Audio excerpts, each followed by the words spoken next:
All right, ladies and gentlemen, I'm back here with Rick Bacchus, CEO of CPC Strategy, where he came on here last year to talk about PLA. So today we'll talk about a little bit about PLAs again. Recently, there are some new Facebook product listing ads too. Also, Amazon sponsored products, some changes to what they offer merchants. So just a quick update on the landscape of paid traffic and what's changed since last year. So Rick, what's going on, man? How's it going, Terry? Long time no talk. Long time no talk. Yeah, so last time you were on the show, we talked a little about PLAs, but I want to get a quick recap of, say, in the past year on a high level, what's changed kind of for paid traffic in terms of either ad budget shift or kind of new trends that you see? Yeah, so just in regards to Google Shopping, I think that the main takeaway with Google Shopping is the fact that there's a lot more search budget going towards Google Shopping, and so PLAs have matured definitely, and so there's a lot of text ad budget that's being transferred towards Google Shopping. There's just a lot of larger retailers who are investing into Google Shopping. The strategies on Google Shopping for acquiring profitable traffic are getting more in depth, and so I feel like 18 months, 2 years ago, you could show up on PLAs, especially when it just went paid, and it was relatively easy to get a consistent profitable return. But now the market is maturing fast, and it requires a lot more, I guess, work and just higher level strategy to get a good return on Google Shopping. And so, yeah, as a recap, compared to this time last year, I think CPCs are probably higher. I know that Google is giving a lot more exposure to Google Shopping ads. They're looking for as many ways as possible to drive traffic towards product ads. It's a unit of advertising that's been really profitable for Google, and so it's been great for them. I think that it is still a great opportunity for retailers. Any retailer should be on Google Shopping, but it's definitely turned into a more competitive landscape over the last year.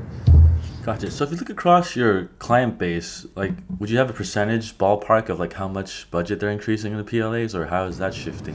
Yeah, Just on a so broad stroke. Yeah, so it's always difficult to answer that question. I mean, we have 250 total clients, and it's very dependent on their business. Some of their businesses are doing really well, and they're huge companies that want to throw as much budget as Google Shopping as possible.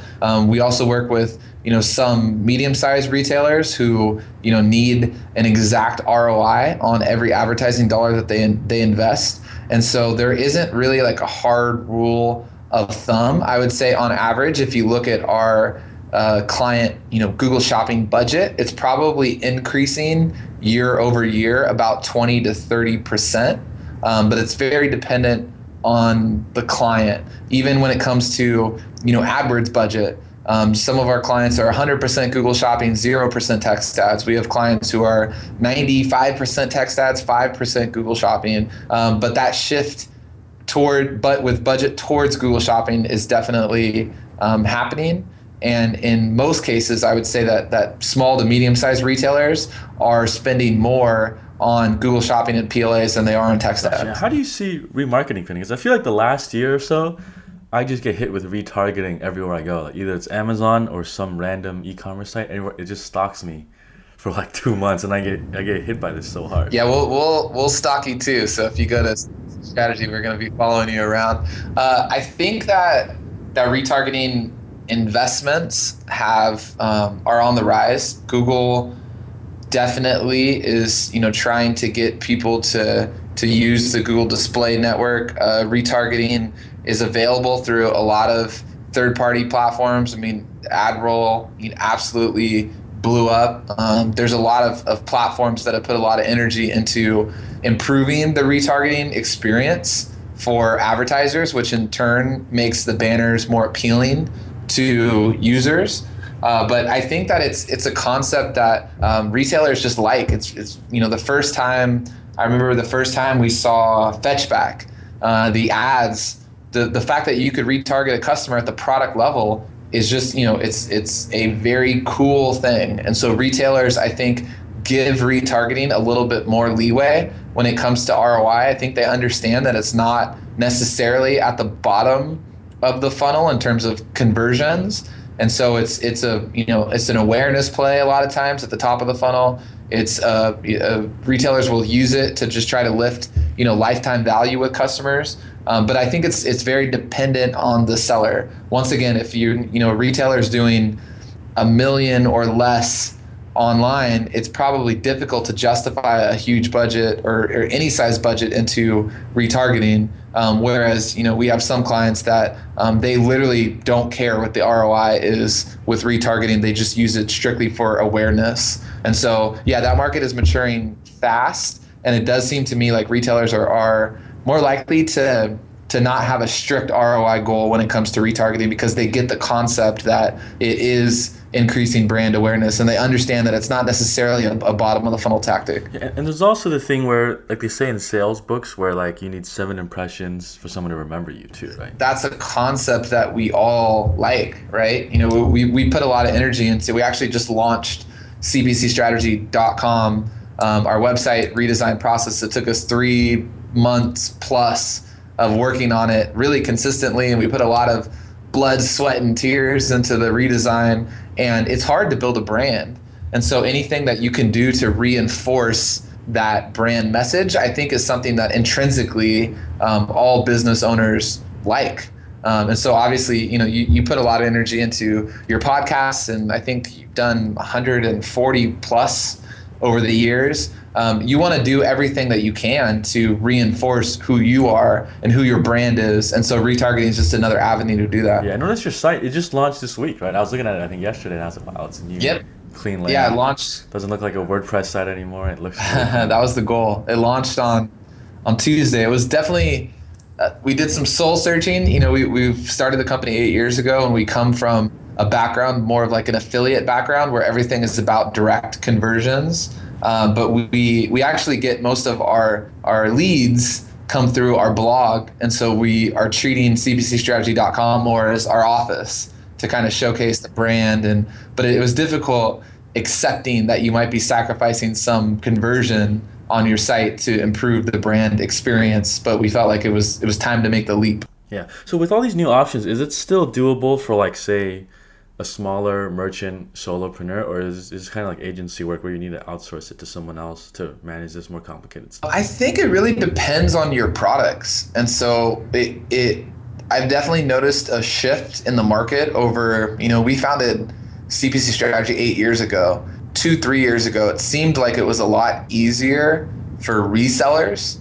And so if we had clients who would go from 0 to 5 million in their first year, selling 30,000 SKUs in kind of random categories.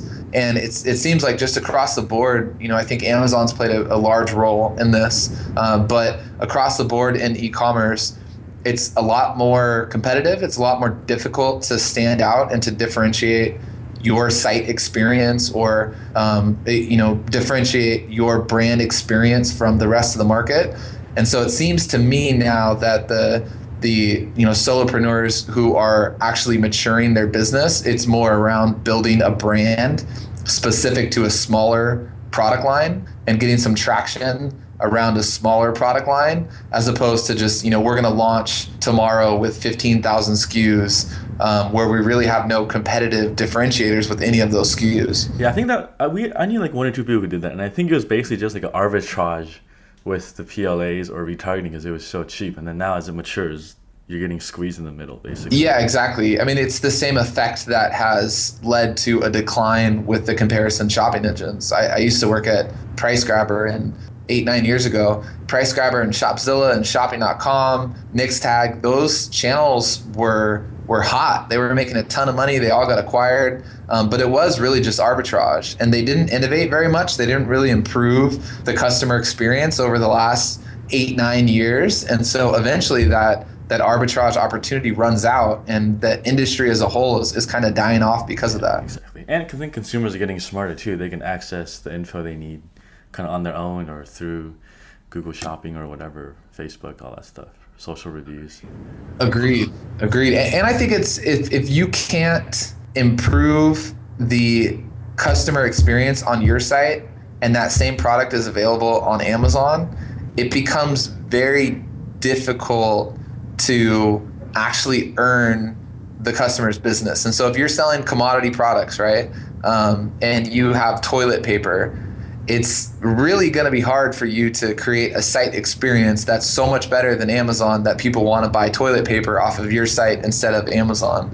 And so I think that, commodity products are getting much more difficult to sell as a reseller. And so there's definitely been more of an emphasis on creating unique site experiences around unique SKUs and building individual brands, as opposed to just launching with 30,000 SKUs and trying to make money off arbitrage. Yeah, like we have some friends doing really well where they own the product and they're selling on Amazon as a sales channel rather than as a competitor. And it makes a lot more sense going it that way than trying to resell the same thing that 10 other people are selling too, trying to get the buy box there. Yeah, no, it's hard. That's the thing. I feel like it used to be, arbitrage is relatively easy. You launch a Shopify store, you launch on Magento Go, you get a huge, 20,000 products, you upload those products, you pay for low CPCs on Google Shopping, and you start making money the next day.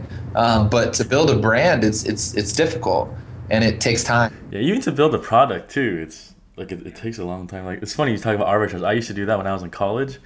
I would buy used textbooks from my school library and then resell it on Amazon. So like chemistry textbooks, physics textbooks, those used to go for $30-$40 plus the used price I'd buy them for. And it was great side money, and it was just arbitrage too, because after a while they had new textbooks and I had all this inventory I couldn't get rid of too. But I mean that it was fun while it lasted, I guess, for an arbitrage game. That's internet marketing for you. Like every year we have to adjust, because the rest of the world learns tactics pretty quickly, and so ideally you create something that is lasting, and so that your competitive differentiator doesn't change from year to year.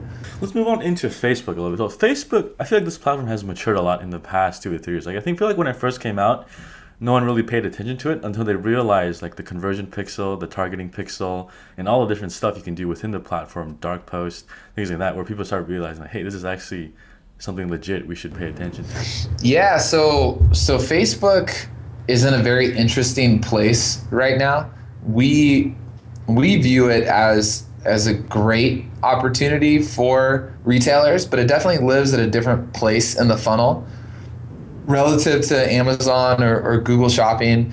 The beauty of Facebook is that they have more information on your users and your audience than any other platform. And so the targeting options are pretty insane. You can very specifically target people who fall into your target market. And so if you know the characteristics of your target market, there's really no better platform for advertising than Facebook. The challenge is that the behavior isn't there yet. And so even, Facebook is launching the ability to upload a product data feed and have these multi-product units within Facebook where a user can scroll horizontally and see 5 of your products within one sponsored ad, which the ads look beautiful, the targeting is amazing, but people just, for the most part, don't go on Facebook to shop. And so I think that that's what Facebook is trying to do, over the next 6 months to a year, and they're pretty good at it when they make up their mind that they want to change user behavior.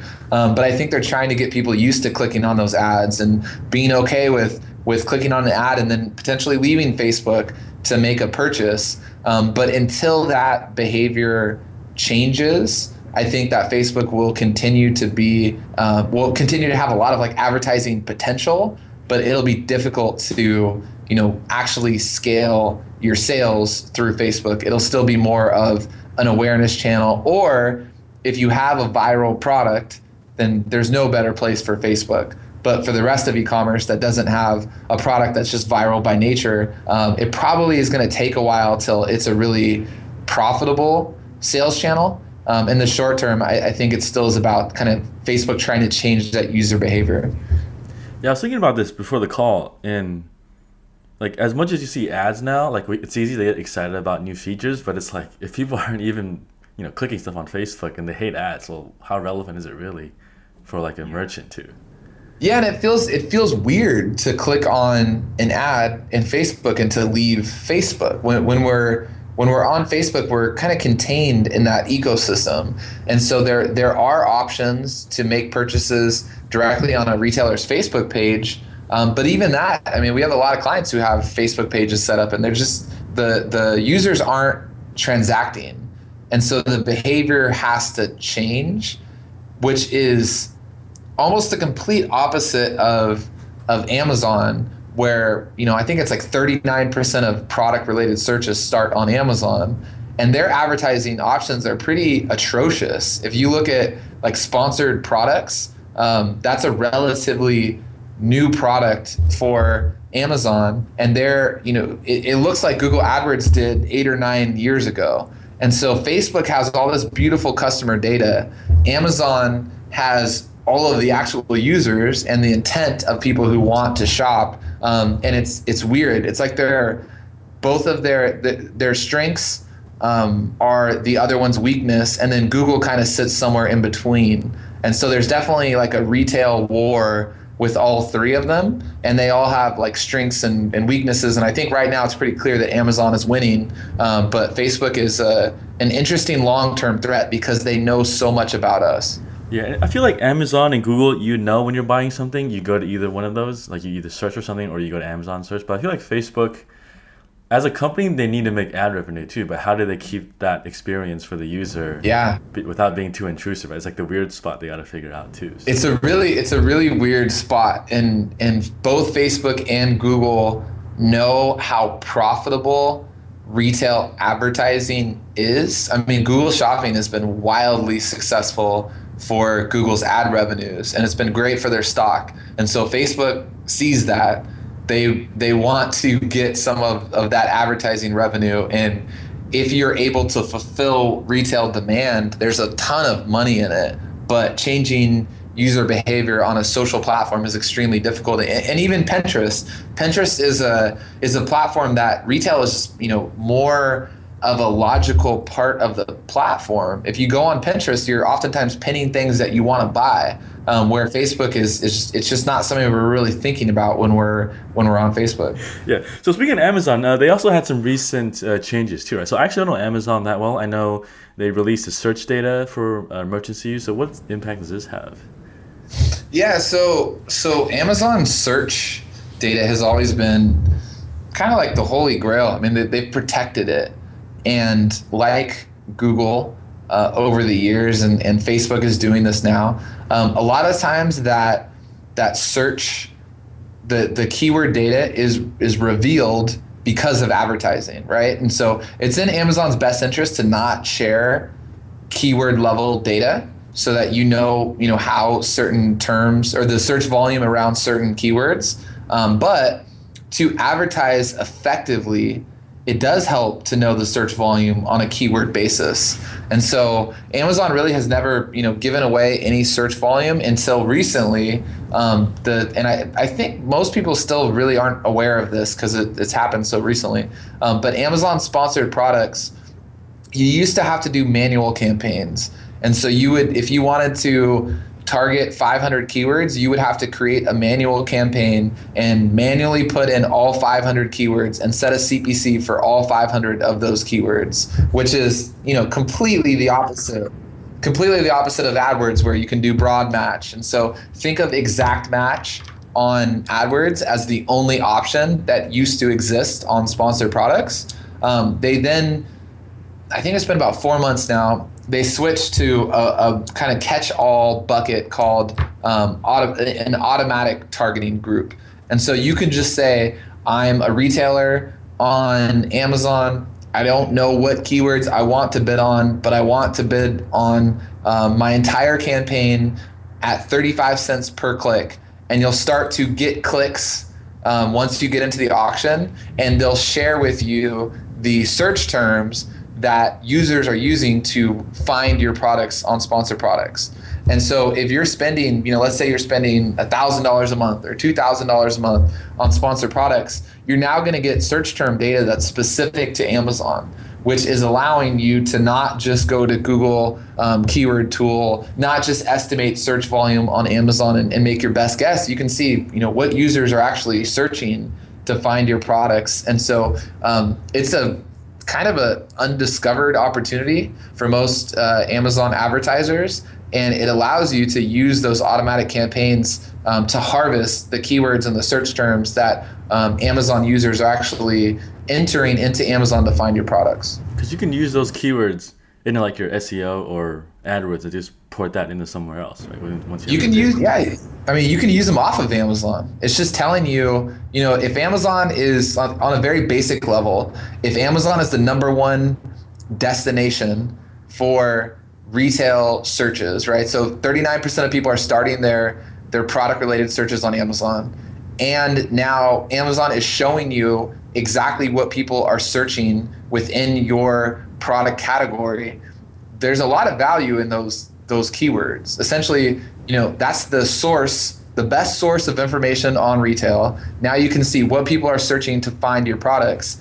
And obviously there's a lot of on Amazon strategies in terms of including those keywords in your titles and your bullet points and your description. Then you can set up a sponsored product campaign to target that specific keyword. But there's also a lot of value in that information off of Amazon in your general e-commerce site's SEO strategy, or on Facebook with your targeting on Facebook. There's a lot of options once you know how people are finding your products, and the fact that Amazon is now releasing some of that keyword information is actually a pretty big deal. Yeah, because then you know which ones to prioritize and which ones to not to, rather than just throwing them all at the wall if there's 200 keywords.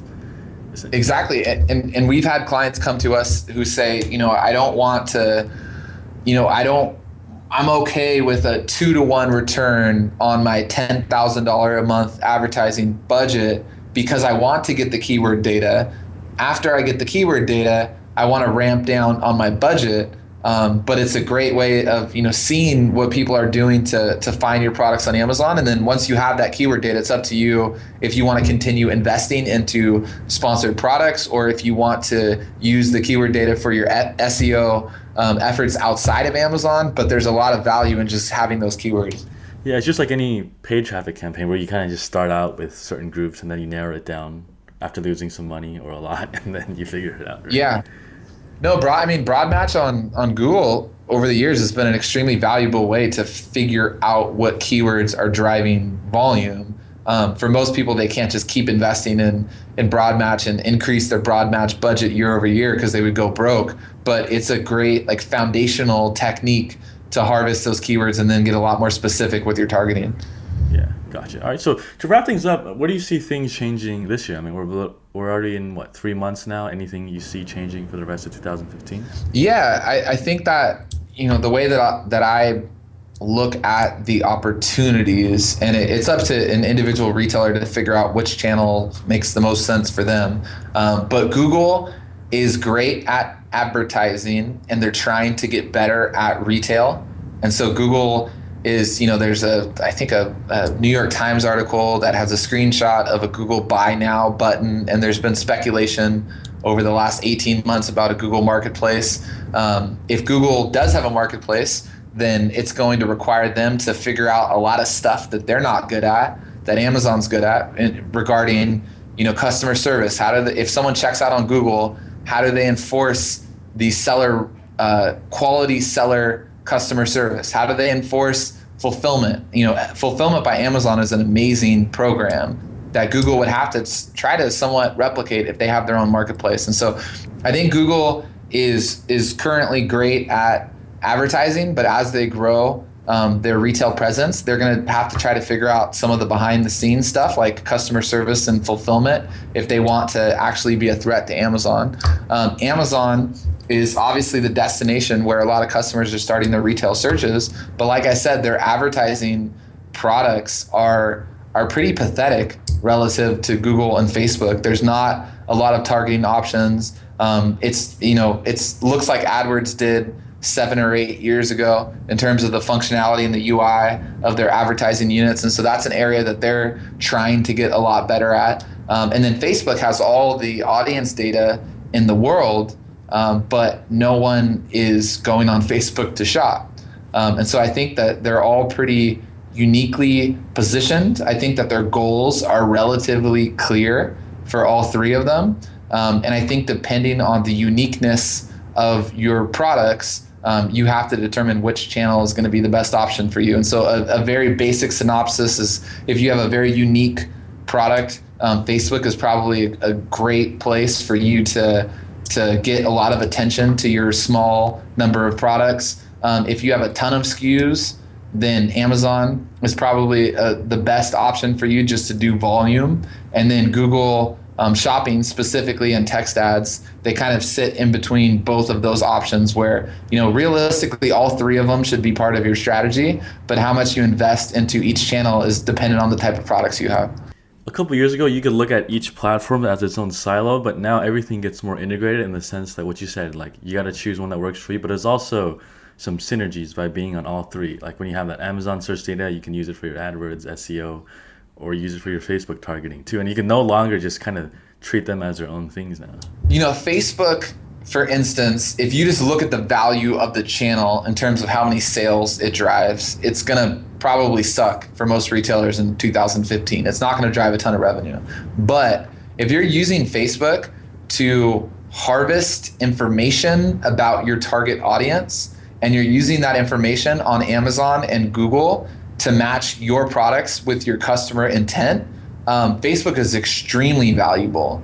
And so you're exactly right. If you just think of each sales channel in its own silo, you're not going to be able to best leverage the strengths that each one of them have.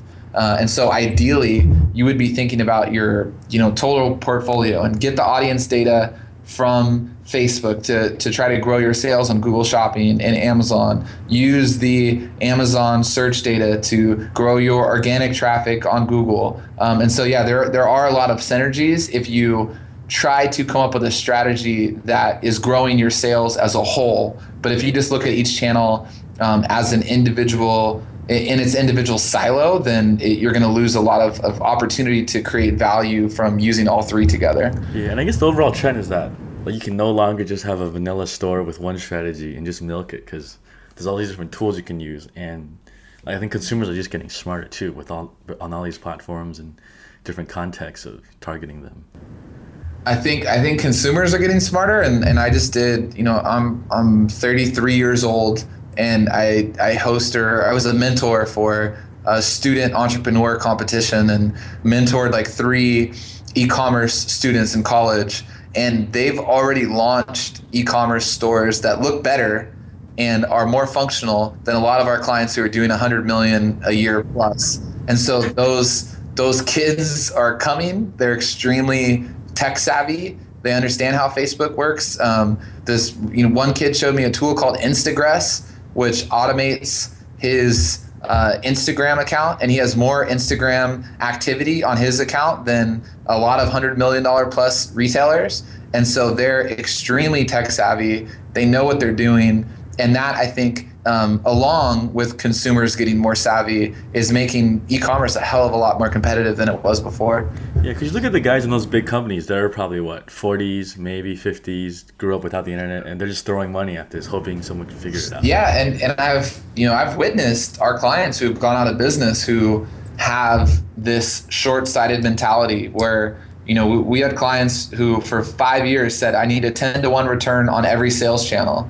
And eventually, there were no longer sales channels that were getting them a 10-to-1 return. And there wasn't much thought being put into, multi-channel attribution and customer lifetime value. And if your mentality is, I need X to 1 return, and if I don't get that, then I don't want to invest in that sales channel, you're eventually going to run out of sales channels to invest into. And so I think that, you do have to have an approach that is a lot more thoughtful. You do need to understand how people are going to come back to your store and make repeat purchases. You do need to have some idea of what your customer lifetime value is. And if you can't figure those metrics out, we call it bro science. You're just going to keep kind of guessing your way through things, and the data-driven e-commerce stores are eventually going to outsmart you because they're making wiser decisions based off of data and not their gut.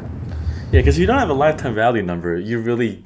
Your cost of acquisition, you don't really know that. So you're just throwing stuff at the wall and playing in the dark, basically. You're just guessing, and you can guess for, as long as the arbitrage opportunity exists, but to overcome a world where arbitrage is not the only way to succeed, you do need to know your customer lifetime value. You do need to know how a Facebook like affects the likelihood of a purchase in the future. And it's complicated. The way that all these channels work together, I mean, you're an extremely smart guy. You've been in this industry for years. And today we talked about retargeting and Facebook and Amazon and Google and how much has changed just in the last year. And so to be able to look at all of that chaos and make some sense out of it and make wise decisions with your investments, it's not easy. And the game has definitely changed in e-commerce over the last 3 to 5 years. Yeah, and I feel like that there's a paradigm shift too, where like say the older guys who grew up without the internet, like they're used to just buying ad space, whatever TV ads, kind of like an older paradigm. Whereas now, like I think our generation, like I'm 31, like we kind of know how the internet's a little bit different, but I feel like the younger kids really get the social stuff much better even than us too. Like Snapchat, like I don't get that. Instagram, a lot of them are better than me. I was mentoring these students, and it literally turned into me picking their brains for an hour and your presentation is great. Like you're doing a great job. But yeah, it's amazing, and that's they're in college. There's high school kids that are starting e-commerce businesses that are dominating, and so yeah, it's definitely changing quick. Yeah, like I feel like our generation was the one to have social media, but we had to figure it out like the do's and don'ts. Where these kids are growing up and they know exactly what you can do, how to not be a jackass and to like hit people at the right time. Yeah, like how to stir people up too, I guess. Yeah, no, there's a whole new wave. Like I feel like seeing the way that they're using like Instagram and Facebook is just like it's a totally different world than the way that I'm using it with my peers. And like I said, I'm 33. I'm not a senior citizen, but yeah, but we're not that old. Yeah, I mean we're still pretty young. But I kind of get that feeling like we're gonna be dinosaurs soon if we don't catch up in like 5 years or something like that. That's what I feel like, and your mentality has to just be to learn. And as long as your goal is to learn, there's a lot of things that we can learn from the C-level executives who are in their 50s and 60s and 70s. There's a ton of stuff that we can learn from them about how to run a business. And with these college kids and high school kids who are extremely social media savvy, there's obviously a lot that we can learn from them too. And so I think the only way to stay present with your skill set and not kind of get left behind is just to have that mentality that day in and day out you have to be learning, otherwise you're going to get left behind. Yeah, kind of on the side, even my friend here who does coding, he does like Python coding, and he hasn't done it in like 2 years, and I guess a lot has changed there too. So it changes so fast. And so yeah, your skill set could be a 6-figure skill set today and obsolete next year. It's just a different world that we live in these days. Yeah, awesome. All right, Rick. Well, thanks for joining us. We'll catch up with you again soon, hopefully before next year, to talk about some more paid ads. And thanks for joining us, and keep in touch. Awesome. Thanks a lot, Terry. We'll just do an interview every year, apparently. Yeah, exactly. So it's actually a fun chat though to have some perspective from last year. This will be like an anchor for next year too. So. Yeah, I like it. We'll chat soon. Hope all is well. Exactly. All right. Take care, Rick. Thanks for listening to this episode of the Build My Online Store podcast. If you want the show notes, make sure to check out the website at buildmyonlinestore.com. If you got an e-commerce store, every 2 weeks I lead a live mastermind call with about 5 or 6 of the listeners in 2 separate groups where we work openly together and solve a business problem that you have. And we're all there to support each other. So if this sounds like your cup of tea, make sure to check us out at buildmyonlinestore.com/mastermind. Thanks again for tuning in, and I'll catch up with you guys next week.